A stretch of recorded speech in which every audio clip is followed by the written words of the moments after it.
Hi అండి.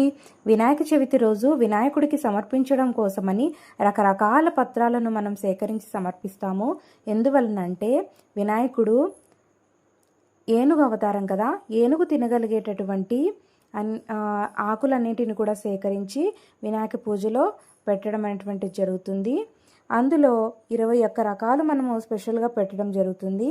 మాచిపత్రి, వాకుడాకు, మారేడు, గరిక, ఉమ్మెత్త, రేగు, ఉత్తరేణి, తులసి, మామిడి, గన్నేరు, విష్ణుకాంత, దానిమ్మ, దేవదారు, మరువం, సింధువారం, జాజి, దేవకాంచనం, జమ్మి, రావి, మద్ది మరియు జిల్లేడాకులు.